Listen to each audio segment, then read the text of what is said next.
Hello everyone. तो previous videos में हम लोगों ने देखा टेम्परेचर के बारे में, पल्स के बारे में पढ़ा। इस वीडियो में हम लोग देखने जा रहे हैं रिस्पायरेशन एंड ब्लड प्रेशर के बारे में, और ये दोनों टॉपिक कवर करके ये चैप्टर यहीं पे ख़त्म करते हैं। ओके, तो सबसे पहले चलिए देखते हैं कि रिस्पायरेशन होता क्या है। एक आसान भाषा में हम लोग बोलेंगे रिस्पायरेशन को, तो क्या होता है? Exchange of gases between a person and a environment. किसी भी एक पर्सन और एनवायरनमेंट के बीच में जो भी गैसियस एक्सचेंजेस होते हैं उसको बोलते हैं रिस्पायरेशन। ओके, यहाँ पे देखिए क्या लिखा हुआ है। Respiration is the process of taking in oxygen and giving out carbon dioxide. यानी क्या है ये एक प्रोसेस है। ओके, इसमें क्या होता है, हम लोग ऑक्सीजन लेते हैं, कार्बन डाइऑक्साइड क्या होता है हम लोग बाहर छोड़ते हैं। ओके, सेकेंड पॉइंट में हम लोग यहाँ पे देखेंगे, it is an important vital sign that reflects the body's oxygenation and ventilation। यानी कि क्या है, ये एक important vital sign है। क्या करता है वो? बॉडी की ऑक्सीजनेशन एंड वेंटिलेशन को रिफ्लेक्ट करता है। आया आपको इतना समझ में? आई होप कि आपको रिस्पायरेशन समझ में आ गया होगा। हम लोग यहाँ पे आगे देखेंगे भी कि वेंटिलेशन या ऑक्सीजनेशन होता क्या है, तो हम आगे पढ़ने वाले हैं। ओके, यहाँ पे हम लोग थोड़ा सा देख लेते हैं कि नॉर्मल रिस्पायरेटरी रेट हर एक एज ग्रुप में क्या क्या होता है। तो न्यू बॉर्न में आप कितना देखने को मिलेगा? 30 to 60 breaths per minute. Infant में आपको कितना देखने को मिलेगा? 20 to 30 breaths per minute. Child में आपको देखने को मिलेगा 18 to 24 breaths per minute. Adult में आपको कितना देखने को मिलेगा? 12 to 20 breaths per minute. And elderly में आपको देखने को मिलेगा 12 to 20 breaths per minute. Okay, basically किसी भी एग्जामिनेशन में आपको या तो न्यू बॉर्न का रेट ऑफ इंस्पिरेशन पूछ देंगे, या फिर नॉर्मल जो रेट ऑफ इंस्पिरेशन है एडल्ट में कितना होता है? 12 to 20 ब्रीथ्स पर मिनट होता है। ओके, चलिए हम लोग थोड़ा देख लेते हैं कि पहले रिस्पायरेशन में वेंटिलेशन क्या होता है। ओके, यहाँ पे आप लोगों ने चलिए एक और डेफिनेशन देख लेते हैं। तो क्या है? Respiration is the process of taking in oxygen, okay, and giving out carbon dioxide CO2 at the cellular level. तो रिस्पायरेशन क्या होता है? कैसा प्रोसेस है? It is a process in which we take oxygen and give out carbon dioxide. Okay, हम लोग oxygen inhale करते हैं, कार्बन डाइऑक्साइड को एक्सहेल करते हैं। ओके, तो रिस्पायरेशन के यहाँ पे हम लोग देख रहे हैं कि थ्री की प्रोसेस ऑफ रिस्पायरेशन में हम लोग देखेंगे क्या क्या होता है। पहला तो वेंटिलेशन पढ़ेंगे, फिर डिफ्यूजन एंड उसके बाद परफ्यूजन। डिफ्यूजन, परफ्यूजन एंड ये वेंटिलेशन, ये क्या है? थ्री की प्रोसेस है। ओके, आई होप आपको समझ में आ रहा होगा। तो सबसे पहले देखते हैं कि वेंटिलेशन होता क्या है। वेंटिलेशन कहते हैं किसको है? ओके, तो इट इज, तो सबसे अगर बेसिक से बेसिक लेवल में आपको अगर समझना है तो क्या होता है? It is exchange of gases between environment and lungs of a person. किसी भी environment and lungs of the person के बीच में जो भी गैसियस एक्सचेंजेस हो रहे हैं उसको बोलते हैं ventilation. Okay, it is the movement of air in and out of the lungs. Okay, उसको बोलते हैं वेंटिलेशन। सेकेंड पॉइंट क्या हो जाएगा? Includes inspiration, okay, and expiration. Inspiration and expiration देखने को मिलेगा। ओके, हम लोग हवा लेंगे, ऑक्सीजन लेंगे एंड कार्बन डाइऑक्साइड को छोड़ेंगे। थर्ड पॉइंट में क्या देखने को मिलेगा आपको? Provides fresh air to the alveoli. और क्या होता है इसमें? हम लोग फ्रेश एयर देते हैं ड्यूरिंग इनहेलेशन। इंस्पिरेशन क्या होता है? फ्रेश एयर हमारे को एल्वेलाई में जाता है। ये काम कैसे करता है? तो during inspiration diaphragm contracts and moves down, chest expends and air into the lungs.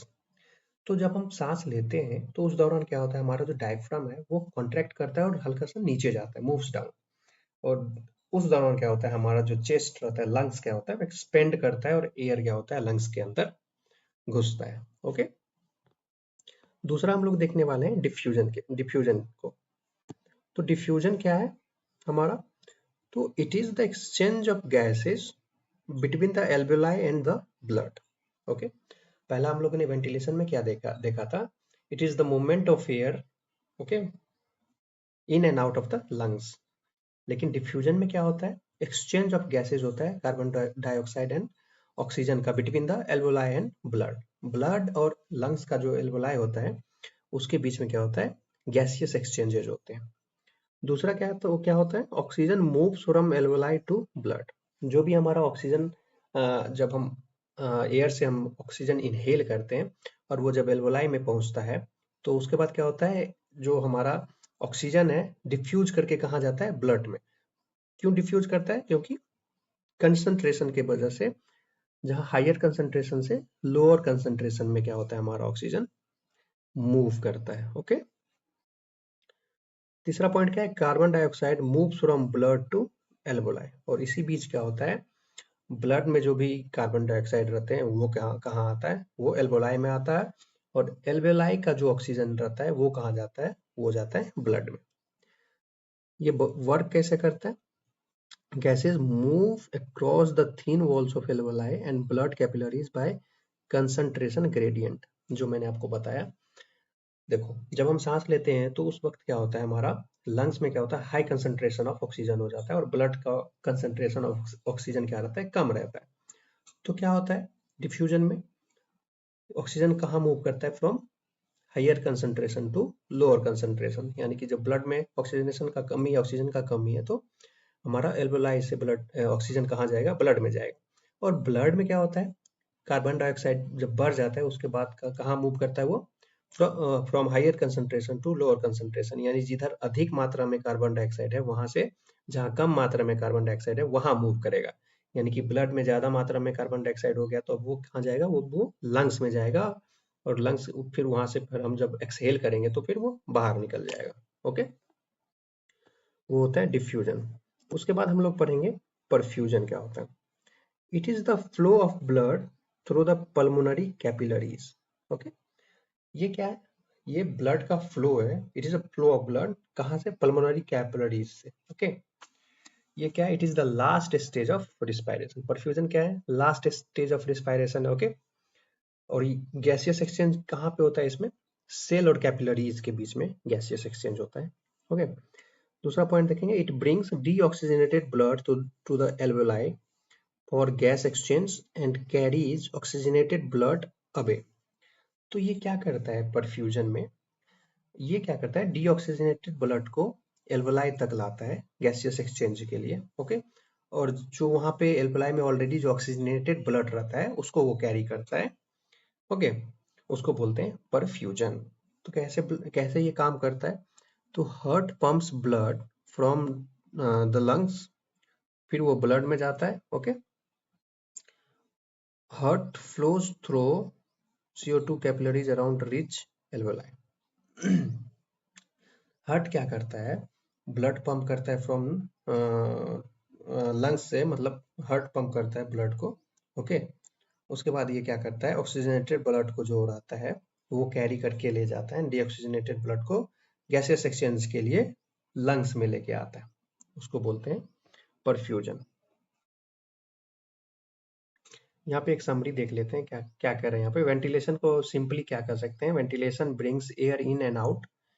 और डिफ्यूजन क्या करता है, एक्सचेंजेस गैसेस। एंड परफ्यूजन क्या करता है, ट्रांसपोर्ट ब्लड। ओके, वेंटिलेशन क्या करता है, air in and out, inhalation and exhalation को क्या बोलेंगे, वेंटिलेशन बोलेंगे। डिफ्यूजन क्या बोलेंगे, डिफ्यूजन किसको बोलेंगे, diffusion exchanges gases. Diffusion gases exchange करता है और परफ्यूजन क्या करता है, ब्लड को ट्रांसपोर्ट करता है। ओके, यहाँ पे देखेंगे कुछ कुछ इंपॉर्टेंट चीजें हैं नीचे में। ये क्या है, ventilation without perfusion dead space, यानी no blood to exchange gases. अगर परफ्यूजन विदाउट वेंटिलेशन हुआ तो संट, यानी no air to exchange gases. And all three must work together for effective respiration. जब तक तीनों मिलके एक साथ काम नहीं करेंगे तब तक रिस्पायरेशन जो है वो इफेक्टिव नहीं रहेगा। ओके, आई होप आपको यहाँ तक समझ में आया होगा। अब देखते हैं रिस्पायरेशन अफेक्टिंग, यानी फैक्टर्स अफेक्टिंग रिस्पायरेशन, कौन कौन से ऐसे फैक्टर्स हैं जिसकी वजह से हमारा जो रिस्पायरेशन है वो अफेक्ट हो सकता है। तो सबसे पहला हमारा है age, exercise, temperature, emotional state, pain, medication and body position. इन सब चीजों के कारण से क्या हो सकता है, हमारा जो रिस्पायरेशन रेट है उसमें बदलाव आ सकते हैं। ओके, अब यहाँ पे हम लोग देखेंगे कि नॉर्मल रिस्पायरेशन क्या होता है एंड एबनॉर्मल रिस्पायरेशन क्या होता है। तो नॉर्मल रिस्पायरेशन रेट कितना रहता है, 12 to 20 breaths per minute in adult. Rhythm क्या रहेगा हमारा, रेगुलर रहेगा एंड इवन रहेगा। Depth moderate and comfortable. Effort easy without any sign of strain, आराम से जो जैसे हम सांस लेते हैं वैसे। साउंड क्या रहेगा, साइलेंट एंड वेरी क्वाइट।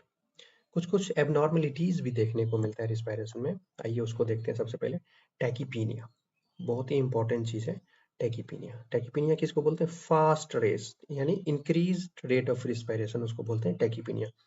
जब हम more than 20 breaths per minute in adult में अगर हम ब्रीथ कर रहे हैं तो उसको बोलेंगे टैकीपीनिया। ब्रैडीपीनिया किसको बोलेंगे, स्लो रेट यानी डिक्रीज रेट ऑफ रिस्पायरेशन, यानी less than 12 breaths per minute अगर हम सांस ले रहे हैं उसको बोलेंगे ब्रैडीपीनिया। डिस्निया किसको बोलेंगे, डिफिकल्टी इन ब्रीदिंग, इसको बोलेंगे डिस्निया। एपनिया किसको बोलेंगे, टेम्पररी एब्सेंस ऑफ ब्रीदिंग यानी सिसेशन ऑफ ब्रीदिंग, सांस नहीं ले पा रहे हैं उसको बोलेंगे एपनिया।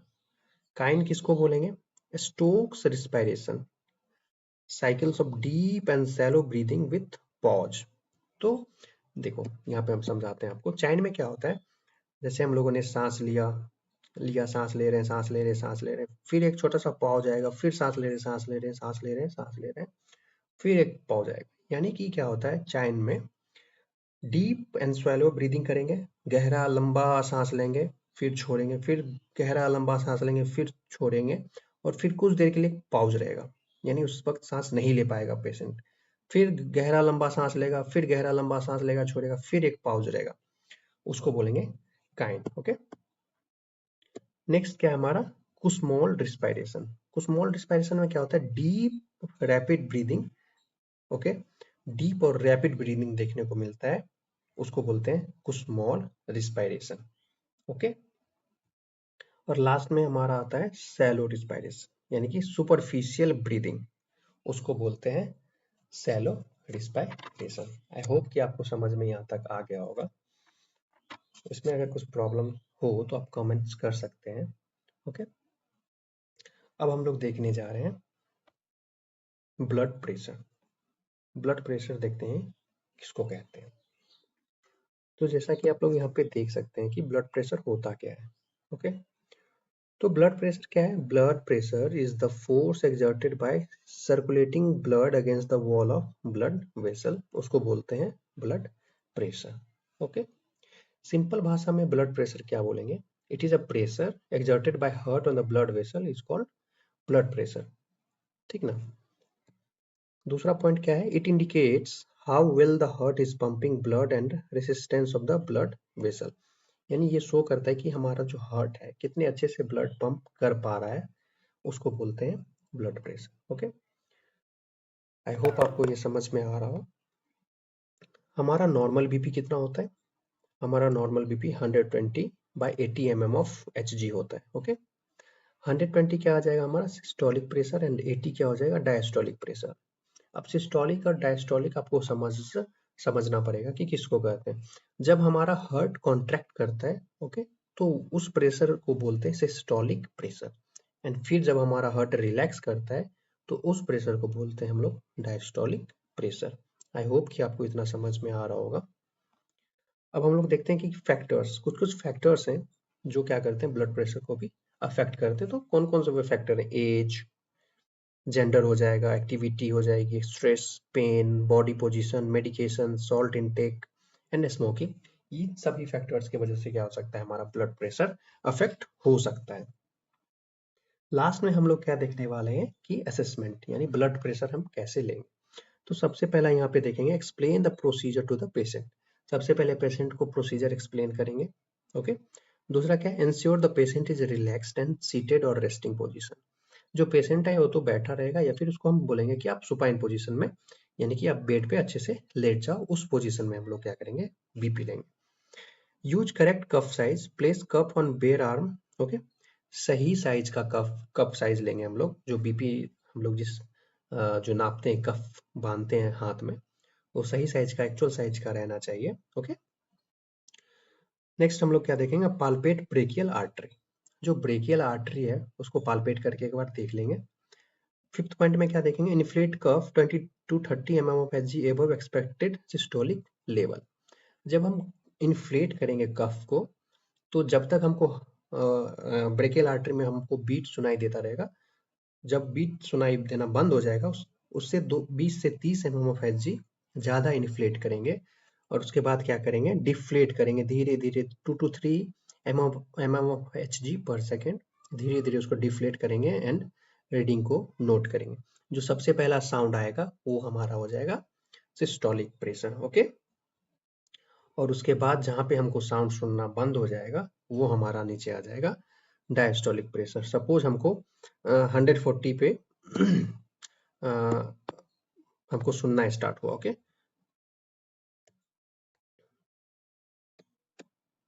140 mm पे mm ऑफ Hg पे हमको सुनना स्टार्ट हुआ, तो वो क्या हो जाएगा, हमारा सिस्टोलिक प्रेशर हो जाएगा। ओके, और और जब हमको सुनना धीरे धीरे, जब हम उसका पल्स सुनना बंद हो जाएगा, और सपोज 80 पे बंद हो गया, तो वो क्या हो जाएगा, हमारा डायस्टोलिक प्रेशर हो जाएगा। आया आपको समझ में? तो आज का चैप्टर यहीं पे ख़त्म करते हैं। यहाँ पे हमारा वाइटल साइन ख़त्म होता है। अगर आपको कोई भी नोट्स चाहिए या फिर किसी भी तरह का प्रॉब्लम है तो आप कमेंट कर सकते हैं। Thank you.